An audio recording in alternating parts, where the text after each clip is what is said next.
Okay, so in this video I thought I'd give the Pimax Crystal a try with the RTX 5080 in Elite Dangerous Odyssey, and I'm on the same planet as I was on my previous video in the Quest 3, but this time I've decided, so I'm still running on VR High, the VR High preset in Elite Dangerous, just to keep things equal at the moment before I start tinkering and tweaking settings to dial in the experience. But I have decided to lower the resolution in the Pimax Crystal in Steam VR. The resolution scaling is down to 80% this time, but that still gives a resolution which is, I mean, it's sort of bonkers anyway. So 80%, as you can see on the bottom with the FPS VR overlay, 80% gives 2892 by 3424 resolution, which per eye.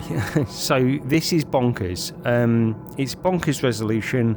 It looks great. This is the thing with the Pimax Crystal. I've always lowered the resolution down.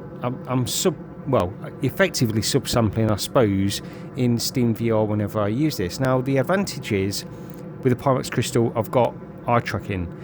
So you can see if I look over to the left that the right side of your screen will probably become a little bit pixelated. If I turn my eyes to the right, the opposite is true. So that means that I can get a little bit more performance out of this at those ultra high resolutions, even though I'm still running at a relatively solid 72 FPS. It does drop, but it's dropping within what I would consider a reasonable amount anyway. It doesn't affect gameplay in any way. Generally, we are running at 72 FPS. So yeah, this is a better experience than Quest 3. I suppose, all things considered, but yeah, I'm playing on a headset which is 3 times the cost of a Quest 3, so you would expect it to. This has always been my preferred headset for Elite Dangerous, not necessarily for everything, in fact by no means for everything, but Elite Dangerous has always brought out the best in this headset, in my opinion. It's got that mini LED display, so you get those that local dimming, so you get really nice black levels in space. So of course with Elite Dangerous it plays a big role with that. On planet surfaces, so I'm in a really demanding area, and it's still running great. The 5080 is performing really well. I'm interested to see when I do start tweaking and dialing in settings just how good I can get it looking and running as well.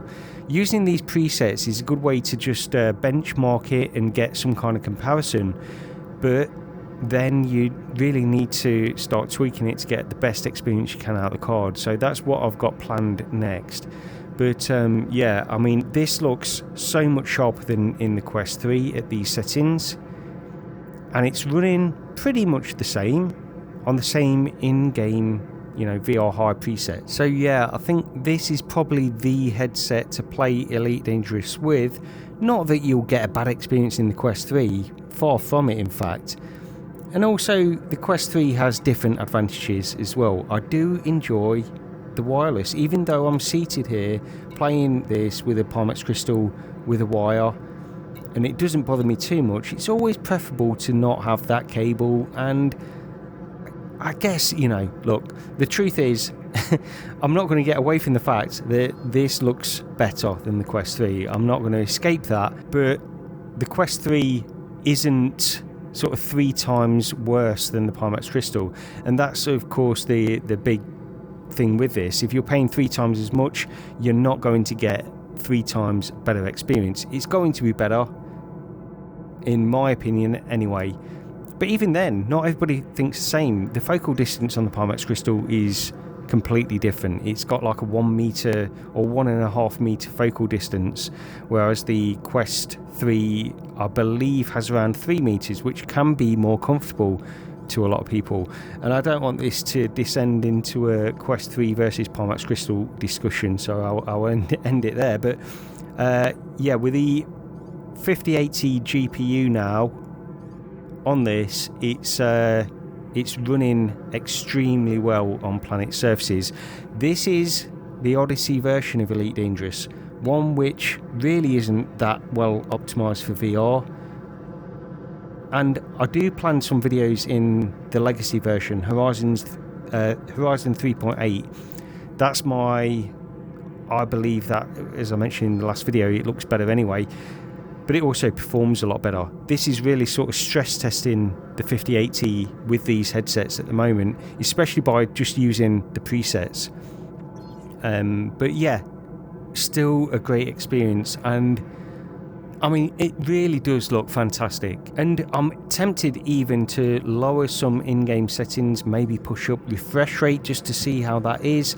In this, it doesn't really matter. I don't think the difference between 72 and 90 will make a massive difference to experience, but maybe pushing up some different graphical settings will. Let's just head out into space and then I'll end the video.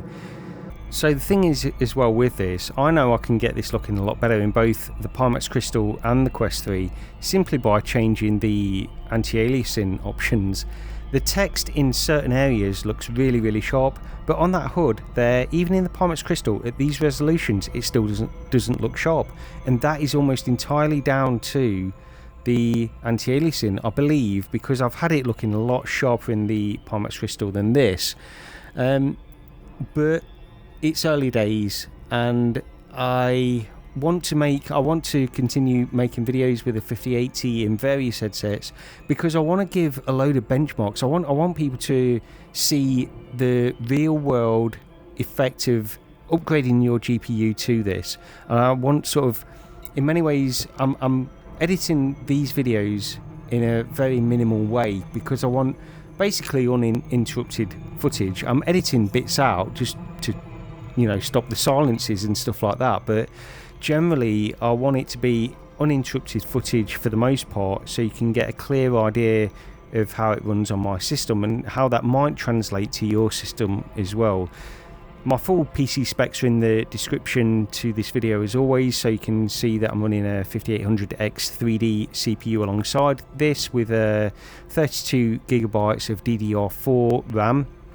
These are all things that might be bottlenecking the experience as well, so that's something to consider, but this is the best I can do at the moment. You know, I've not got unlimited funds or anything, so I would love to have a wide variety of hardware to test all this stuff on, but it's simply not possible. So hopefully you can get something from these videos anyway. But of course, now in space, it's running I guess better, but it's not drastically better, and there are no stutters now. I mean, there are no stutters. Yeah, it's been a worthwhile upgrade for me for certain titles, for sure. But I guess I'm rambling a little bit now, as I tend to do towards the end of videos for any long-term viewers. So I'll leave it there. I need to turn off those orbital lines as well. I don't know why they've appeared again. But yeah, I'll leave it there. Thank you for watching. Please subscribe if you'd like to see more videos of me testing the RTX 5080 GPU with various headsets and various titles in order to report performance. But yeah, please subscribe if you'd like to see more of that. And with that, I'll see you next time.